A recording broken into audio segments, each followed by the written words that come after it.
요한복음 10장 22절부터 29절까지 있는 말씀입니다. 요한복음 10장 22절입니다. 교독하겠습니다. 예루살렘에 수전절이 이르니 때는 겨울이라.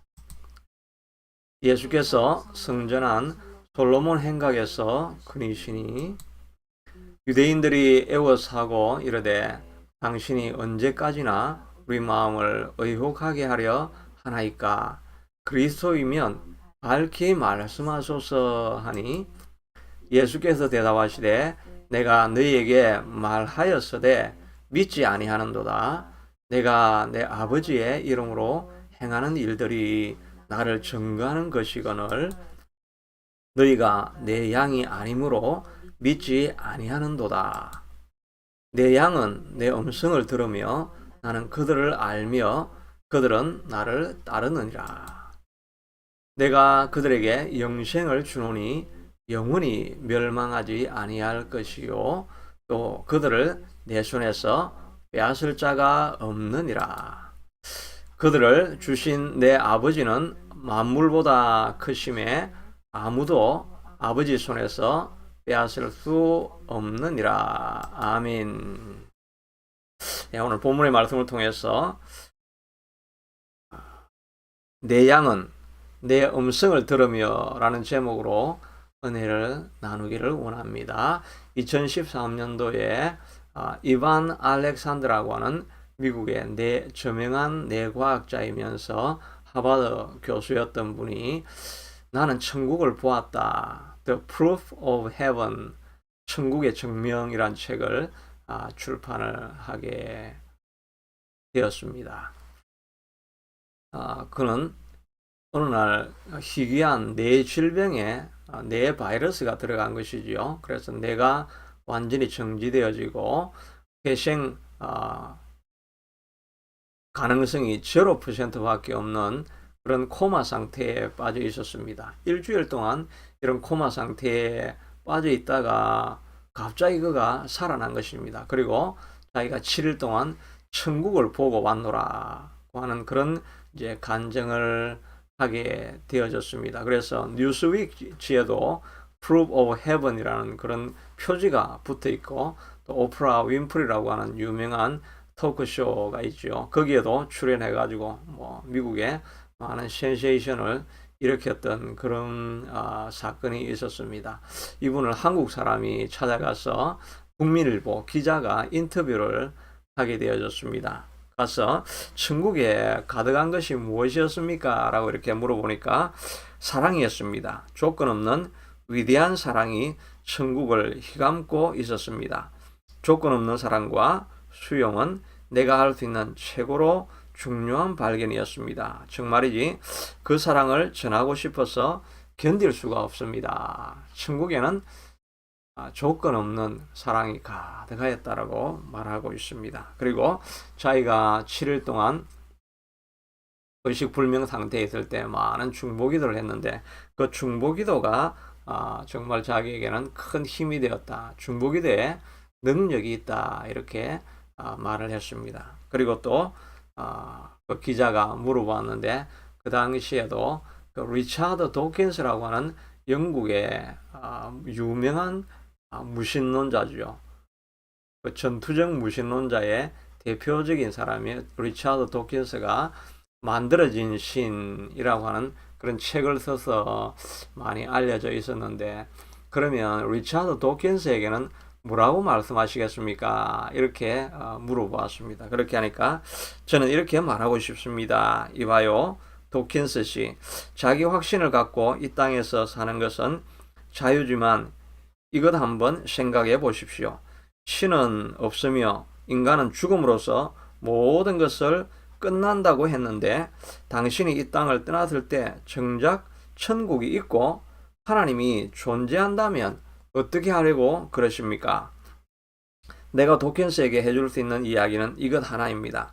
나는 분명히 천국을 보았고 정말로 천국은 있더라고요. 이렇게 이야기를 한 기사가 있습니다. 이런 천국에 대한 이야기, 간증의 이야기를 들으면 사람들은 꼭 두 부류로 나누어지게 되지요.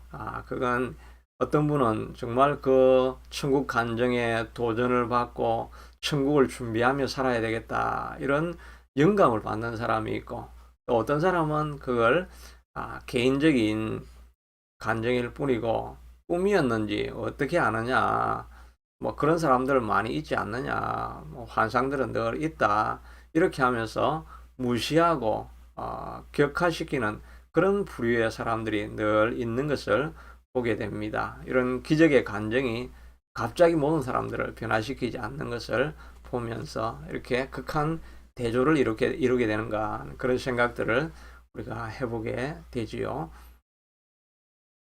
오늘 본문에 나와 있는 이 내용도 바로 그 앞에 9장에 이거는 간증이 아니라 정말 평생 눈먼 자로 지내던 맹인 거지가 갑자기 눈을 뜨고 완전히 삶이 달라진 이 사건을 보면서 사람들도 두 부류로 나누어졌습니다. 정말 메시아가 왔다, 구세주가 왔다라고 영접하는 분들이 있는가 하면은, 어떤 분들은 다 그 사람은 주일날 그런 일을 하다니 주일을 범했다, 또 그 사람이 어디 출신인지도 알지 못하는 사람이다, 이렇게 하면서 오히려 여전히 반대하는 두 그룹으로 나누어지는 것을 보게 됩니다. 오늘 본문에서도 바로 이 하나님을 믿지 아니하는, 예수님을 받아들이지 아니하는 이런 유대 지도자들과 예수님이 답답한 마음으로 대화하는 내용이 기록되어져 있습니다. 이 유대인들은 말하기를, 정말 당신이 24절에 보면 유대인들이 애워싸고 이르되 당신이 언제까지나 우리 마음을 미혹하려 하나이까? 그리스도이면 밝히 말씀하소서. 예수님은 이미 수많은 기적들을 다 보여주었습니다. 오병이어의 기적도 일으켰고, 물이 포도주로 변하는 기적들, 죽은 자가 살아나는 기적들, 수많은 기적들을 보였는데도 여전히 안 믿으려고 하는 사람은 이렇게 안 믿게 되는 것입니다. 그러니까 예수님께서 25절에 예수께서 대답하시되 내가 너희에게 말하였으되 믿지 아니하는도다. 내가 내 아버지의 이름으로 행하는 일들이 나를 증거하는 것이거늘. 아버지의 이름으로 행하는 일이 뭡니까? 수많은 기적들이죠. 하나님의 능력으로 이렇게 많은 기적들과 증거를 통해서 내가 하나님의 아들인 것을 증거하거늘 너희가 내 양이 아니므로 믿지 아니하는도다. 많은 기적을 아무리 일으켜도 예수님에게 속하지 않는 양들은 그것을 믿음으로 받아들이지 않는다는 것입니다. 우리도 교회에서 많은 기적을 보지 않습니까? 또 신기하게 사람이 변화되어지고 상처 입은 사람들이 회복되어지고, 이런 걸 보면 우리의 마음 가운데, 야, 저 사람도 이 예수 그리스도를 영접하기만 하면 이런 놀라운 변화가 일어나고, 또 가정의 문제들이 해결되어지고, 또 사업의 문제들이 해결되어지고 이럴 수 있는데, 그걸 꼭 믿으라고 간절한 마음으로 전하면은 양이 아니기 때문에 그걸 받아들일 수가 없죠. 정말 그거를 왜 믿느냐고 이렇게 반대하는 사람들이 꼭 있는 것을 알 수가 있습니다. 이 양들을 예수님께서는 이렇게 받아들이지 않는 사람들은 내 양이 아니라라고 이렇게 말을 하고 있습니다. 그러므로 우리도 이 땅을 살아가면서 또 성경에 보면 나더러 주여 주여 하는 자마다 다 천국에 들어갈 것이 아니요 내 뜻대로 행하는 자가 천국에 들어갈 것이라고 예수님께서 말씀하지 않습니까? 그러니까 같은 양의 우리 안에 들어와 있는 사람들도 하나님께 속하지 않는 사람들이 있다는 것을 우리가 생각해 볼 수가 있는 것이지요. 그래서 오늘 본문을 통해서 예수님은 어떤 사람이 진정으로 하나님의 우리에 속한 하나님의 양인가 하는 것을 말씀해 주시고 있는데, 이 본문을 통해서 살펴보면서 내가 어떻게 하면 그 양으로 하나님의 자녀로 살아갈 수 있을 것인가 하는 것을 생각해 보려고 합니다. 첫째는 하나님의 양이면은 영적인 것에 관심을 갖게 된다 하는 것입니다. 22절에 보니까 예루살렘에 수전절이 이르니 때는 겨울이라 이렇게 말하고 있습니다. 이스라엘의 3대 명절은 6월절, 그리고 오순절, 그리고 초막절, 이것이 구약 성경에 기록되어져 있는 3대 절기죠. 이 3대 절기는 뭐 수천 년 동안 구약에서부터 지켜져 오고 있던 절기였습니다. 그런데 수전절이라는 것을 우리가 잘 들어보지 못했죠. 이 수전절은 주전 한 165년 전에 그때 비로소 지켜지기 시작한 절기입니다.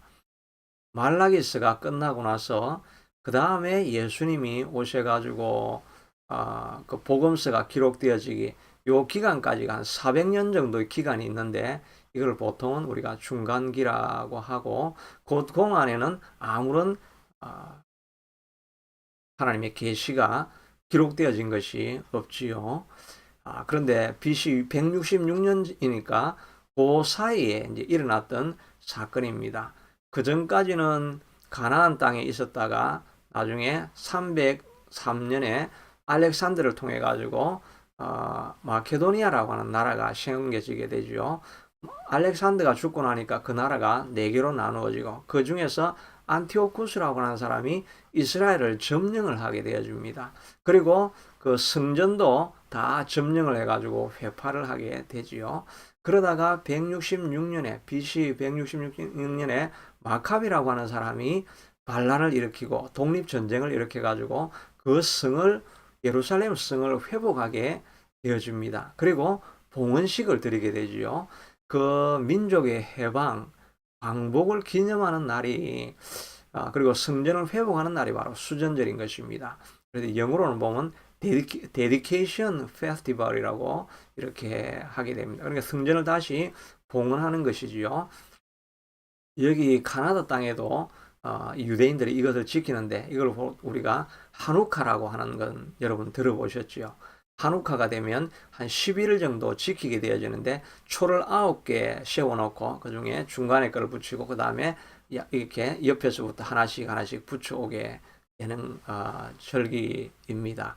그 하누카를 지키게 되면 유대인들은 뭐 자녀들을 학교에도 안 보낸다고 이렇게 하죠. 유대인이 있는 학교에 이렇게 가게 되면 어느 날 공휴일도 아닌데 애들이 학교를 안 옵니다. 보면은 하누카를 지킨다고 그냥 오지 않는 그런 경우들을 이제 경험한 사람들이 있다는 이야기를 우리가 여기서도 들어보게 되죠. 그러니까 이 수전절이라는 것은 예수님이 구약 성경에 지키라고 한 것이 아니라 그냥 이스라엘 백성들이 광복을 기념하는 날입니다. 바로 이 날에 오늘 이 사건이 일어났다라고 이야기를 하고 있죠. 그리고 사람들이 묻기를 당신이 정말 메시아면 명백하게 밝혀 주십시오라고 이렇게 말하는 것은 이 유대 지도자들의 관심은 메시아라고 하면 마카비와 같이 로마로부터 우리가 압제를 당하고 있는데 이 정치적인 데서 당신이 회방을 우리를 시켜야 되지 않겠습니까? 이런 질문을 하고 있는 것입니다. 그러니까 이 유대 지도자들의 관심은 영적인 것이 아니라 세상에서 회방을 찾게 되고 세상에서 다른 자유를 누리게 되는 이런 분으로 오시는 예수님을 메시아를 기억하고 있는 것이지요. 그런데 예수님께서는 뭐라고 하십니까? 28절에 보면 내가 그들에게 영생을 주노니 영원히 멸망하지 아니할 것이요 그들을 내 손에서 빼앗을 자가 없느니라. 예수님은 내가 정치적인 해방을 위해서 온 것이 아니라 나는 영원한 생명, 영적인 영원한 것을 주기 위해서 왔다라고 자신의 사명을 말씀하고 있지 않습니까? 우리도 이렇게 보면 기독교인들 안에 이런 정치적인 자유와 해방, 또 경제적인 자유 이런 걸 예수님의 사역이라고 생각하고 그런 일을 하는 분들이 많이 있는 것을 보게 됩니다. 옛날에는 해방신학도 있었고 한국에서는 민중신학이라는 것도 있었고 이렇게 자유와 인권 이런 것만을 강조하는 그런 사람들이 있지요. 물론 교회에서도 구제도 하고 봉사도 하고 인권을 신장시키려고 하고 또 성경이 가는 곳, 복음이 가는 곳에서는 다 그런 일들이 일어났습니다. 그러나 그것은 영원한 생명, 영적인 것을 추구해 나가는 과정 속에서 자연스럽게 이렇게 주어진 것이지 그것이 목적은 아니었던 것입니다. 우리가 잘 알고 있는 알버트 슈바이처 같은 분은 아프리카에 가서 원주민을 섬기고 의료 활동을 하고 좋은 일을 많이 했지만 그는 예수를 믿은 분은 아니죠. 천국을 믿은 분은 아니었습니다. 그런데 우리 신앙을 또 기독교를 말하면서도 이렇게 영원한 것에 대한 관심을 가지지 않는 그런 사람들이 있습니다. 요즘은 WCC라고 해서 World Council of Church라고 해서 세계교회 연합회 이렇게 WCC가 옛날에 한국에서도 그걸 주최를 할 때 찬반이 많이 있었죠. 이 WCC는 교회가 연합이 되어야 된다. 하나로 되어야 된다.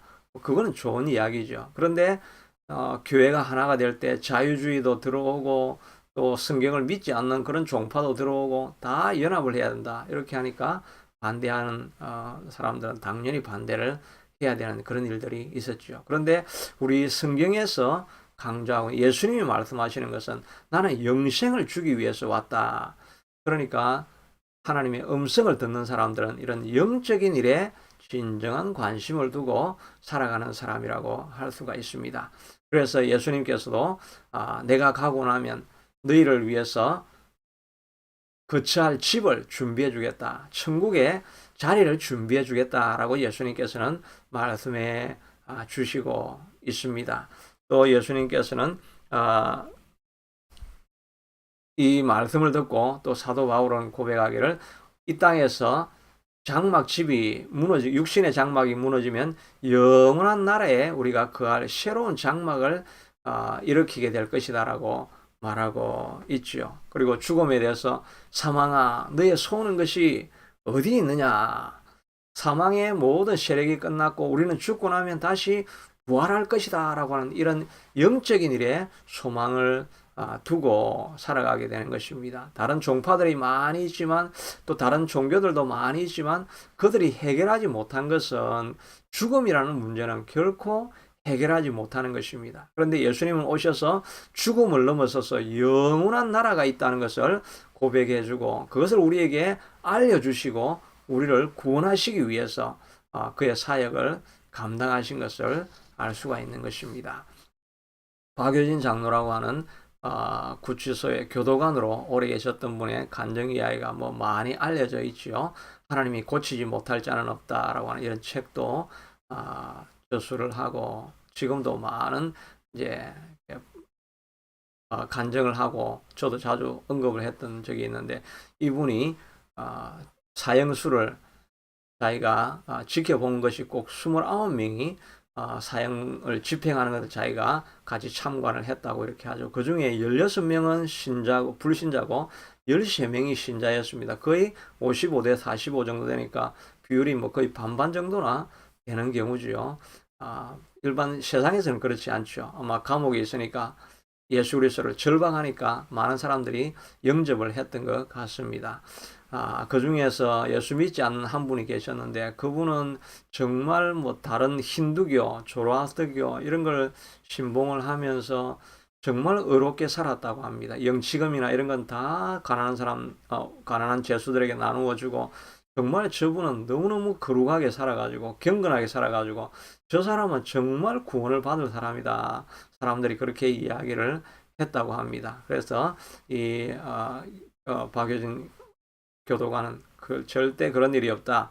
오직 성경에 보면 나의 이름 외에는 아버지께로 갈 자가 없다라고 성경에 내 이름 외에 구원받을 다른 이름을 준 적이 없다라고 이야기해서 저 사람은 절대 구원받지 못한다. 이렇게 이야기를 하면 너무 편협하다. 이런 이야기를 많이 들었다고 합니다. 근데 이분이 사형 집행을 하게 되는데 그렇게 거룩하고 의롭고 경건할 것 같은데 이분이 사형 집행관을 하고 그 교도관들이 도열에 있는 곳에 딱 서가지고는 자기가 마지막에 자기 이름을 이야기하고 이런 걸 해야 되는데 갑자기 정신을 잃기 시작하더니 말을 멈추더니 갑자기 온갖 욕설을 하고 그냥 대소변을 하고 맨정신을 못 차리고 사람을 이렇게 집도를 할 수 없게 만드는 것입니다. 그래서 강제 집행을 하라고 해서 정말 온갖 악설을 펴부으면서 욕을 하면서 죽음 앞에서는 그도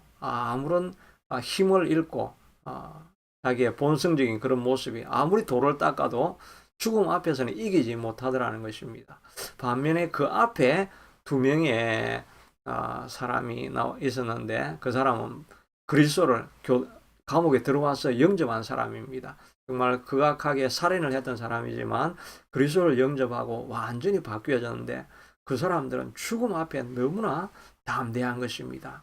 올라오면서 그들은 한 걸음 한 걸음 걸을 때마다 찬송을 했습니다.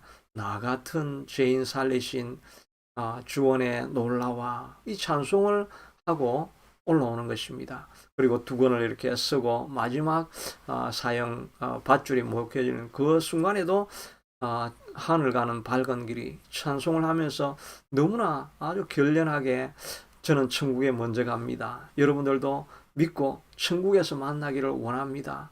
정말 보는 사람들이 너무나 놀라울 정도로 어떻게 저런 살인 극악한 자가 저렇게 평안한 마음으로 죽음을 맞이할 수 있을까? 다 놀라게 되었다고 하는 이것이 바로 기독교의 능력이라고 할 수가 있는 것입니다. 아무리 이 땅에 의롭게 살았다 할지라도 영원한 나라, 죽음을 이길 수 있는 방법은 예수 그리스도밖에 없는 것입니다. 예수 그리스도께서 우리를 위해서 십자가에서 대신 죽음으로 말미암아 그리고 부활하심으로 말미암아 우리는 죽음에서 이긴 자가 되어졌고 죽음을 승리하고 죽음을 극복할 수 있는 존재가 바로 예수 믿는 사람이라고 할 수가 있는 것입니다. 기독교의 위대함은 바로 어떤 종교에서도 줄 수 없는 죽음을 능가하는 부활의 소망을 갖게 만드는 종교라는 것이죠. 이것이 다른 것입니다. 그러니까 우리 신자들은 하나님의 음성을 듣는 양은 이 죽음을 능가할 수 있는 이런 힘을 가진 그걸 믿는 사람들이 신자라고 할 수 있는 것이지요. 그러니 우리가 임종을 맞이하는 이런 사람들 앞에 가서 우리가 해야 될 일은 슬퍼하는 것이 아니라 그들에게 마지막까지 예수 그리스도를 영접하셔야 됩니다. 예수 그리스도를 놓지 않아야 됩니다. 예수님 이름을 부르세요. 그러면 우리가 천국에서 만날 수 있을 것입니다. 이 소망의 음성을 우리가 죽음 앞에서 계속 들려줄 수 있는 사람 있어야 할 것입니다. 예수님도 마지막 십자가상에 달려 있을 때 양편에 두 강도가 있었죠.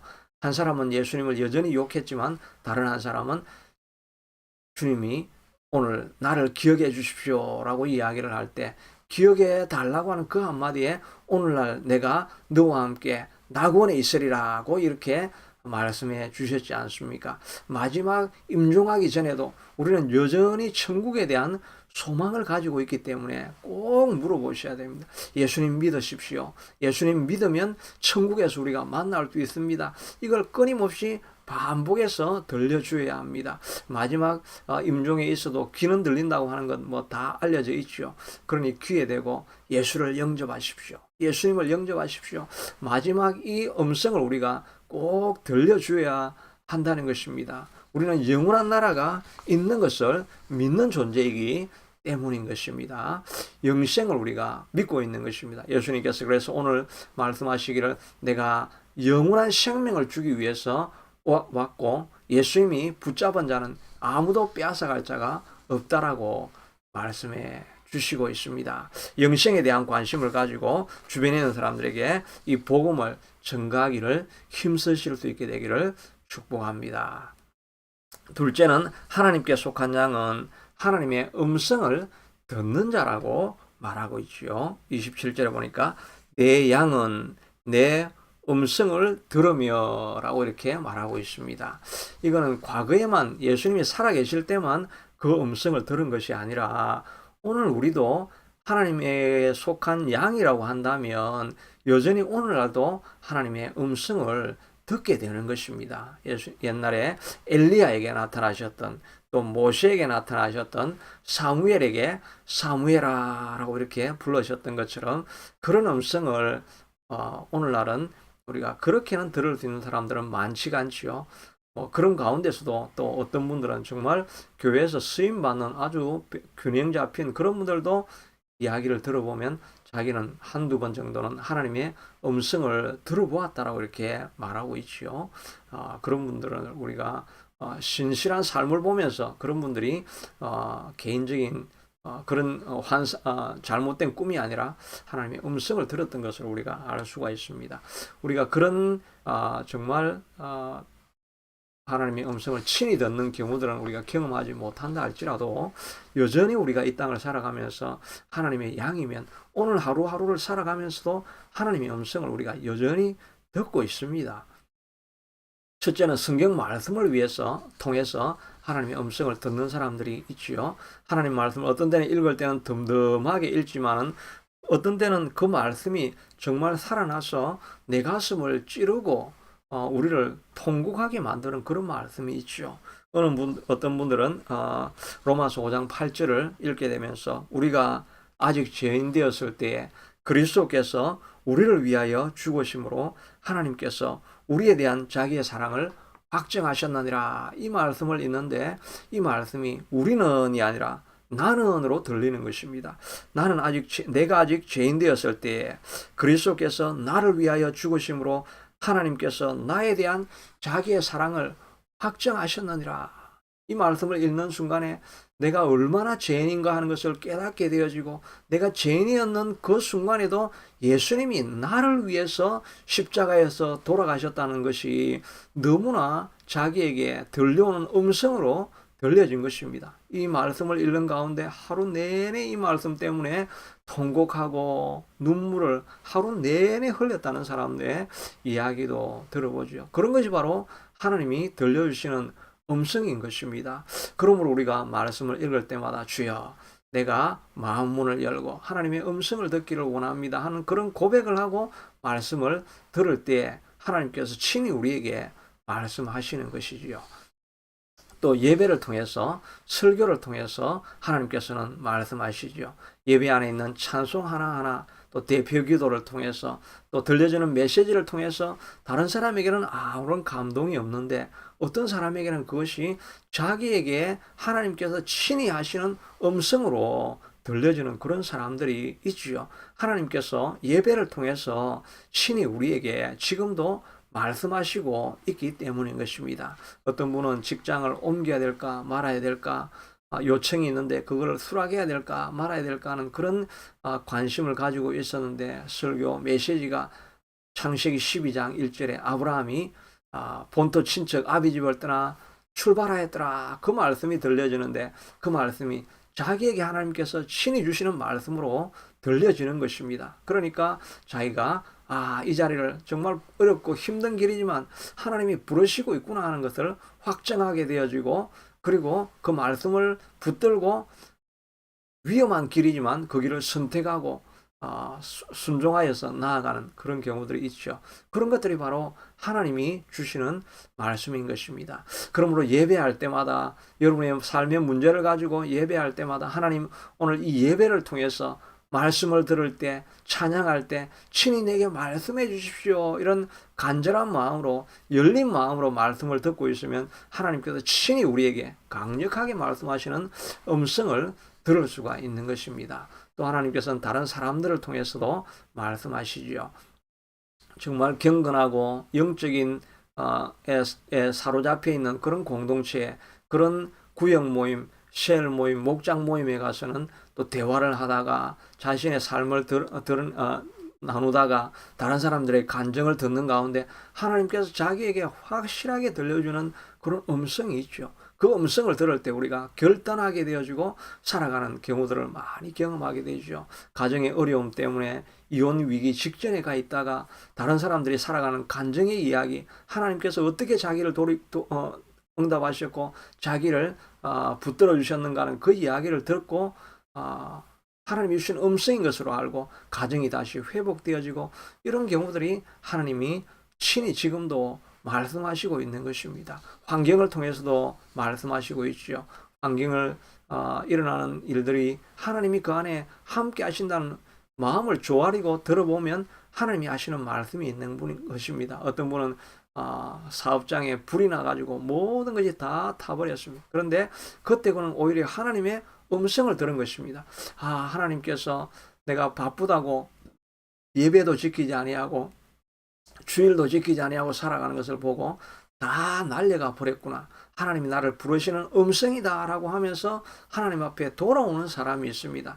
그런데 그 안에 하나님의 음성을 듣지 못하면 어느 놈이 불을 질렀나, 누가 원한을 가지고 불을 질렀나, 그러니까 그 원한 쓰는 사람들의 원한만 쌓여져 가고 또 사업장이 불이 난 것에 대한 원망 때문에 오히려 자신이 완전히 무너져 버리는 사람들이 있죠. 그러나 하나님의 음성을 들을 수 있는 사람들은 그걸 통해서 새롭게 하나님 앞에서 경건한 삶을 살아갈 수 있는 계기를 삼는 그런 사람들도 있지 않습니까? 하나님은 오늘도 음성으로 우리에게 말씀해 주시는 것입니다. 내 양은 그 음성을 들으며 라고 이야기를 하고 있는 것입니다. 오늘도 하나님은 지금도 우리에게 친히 말씀해 주시고 있는 것입니다. 그러므로 우리가 모든 상황 가운데 우리의 귀를 열고 하나님의 음성을 들려달라고 하는 마음으로 예배하고 삶을 살아가야 할 것입니다. 잠언서 3장 6절 7절에 보면 너는 마음을 다하여 여호와를 의뢰하고 내 명철을 의지하지 말라. 내 스스로 판단하지 말라는 것입니다. 너는 범사에 그를 인정하라. 그래야면 내 길을 지도하시리라. 범사에 하나님을 인정하고 하나님이 이 가운데 친히 말씀하시는 것입니다 라고 내가 마음으로 인정하기 시작할 때 그때 하나님께서 우리를 인도해 주시게 되는 것입니다. 이 세상에서 가장 강력하고 가장 탁월하고 가장 지혜로운 사람이 누구겠습니까? IQ가 200인 사람이겠습니까? 아인슈타인 같이 머리가 똑똑한 사람이 이 세상에 가장 지혜로운 사람이겠습니까? 가장 지혜로운 사람은 하나님의 음성을 듣고 그것을 인정하고 순종하고 따라가는 사람입니다. 왜냐하면 그러면 그 사람은 인간이 아니라 하나님이 된 것입니다.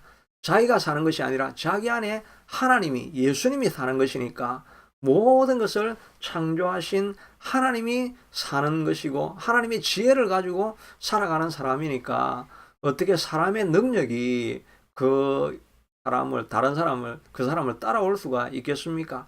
우리도 자신이 연약하다, 모자라다, 지혜가 없다 이렇게 할 것이 없습니다. 이제 내가 사는 것이 아니요 내 안에 그리스도가 사는 것을 인정하고 하나님께서 지시하는 대로만 따라간다고 한다면 하나님의 지혜를 가지고 하나님의 능력을 가지고 살아가는 사람이 아니겠습니까? 그 사람이 가장 강력하고 유능하고 탁월하고 지혜로운 사람이 될 수 있는 것입니다. 여러분과 저도 우리 자신을 바라보면 정말 아무것도 없는 보잘것없는 사람이지만 범사에 하나님이 내게 말씀하시는 대로 내적인 음성을 들려주시는 대로 그걸 무시하지 않고 내가 위험하고 어려운 길이지만 순종하며 가겠습니다 라고 이렇게 순종하며 따라가면 역사를 바꾸는 사람이 될 수가 있는 것입니다.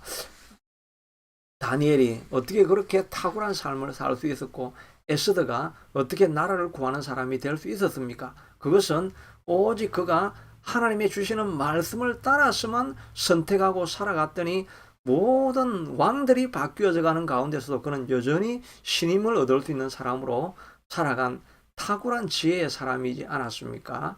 우리 모두가 부족하다 할지라도 이제 하나님의 음성에 순종해서 살겠습니다 라고 이렇게 결정하고 나아가면 우리를 하나님께서 가장 이 땅에서 유용한 사람으로 사용해 주시게 될 것입니다. 우리는 다 하나님의 양으로 부름받았습니다. 영적인 것에 관심을 가지고 살아갈 수 있게 되기를 바랍니다.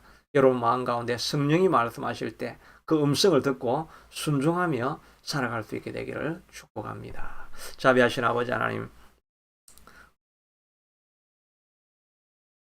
예수님께서 아무리 많은 기적을 일으켜도 양이 아닌 사람들은 듣지 못했습니다. 우리는 주의 양으로 불러주셨사오니 영원한 것, 영생에 대한 관심을 가지고 죽어가는 영혼들을 위해서 복음의 말씀, 영원한 생명의 말씀을 전할 수 있는 자로 살아갈 수 있게 도와주시옵소서. 지금도 예수님 우리에게 말씀하시는데 그 음성을 순종하고 따라 나가서 하나님의 능력과 지혜로 살아가서 승리하는 우리가 될 수 있게 축복하여 주옵소서. 예수님 이름으로 기도드리옵나이다.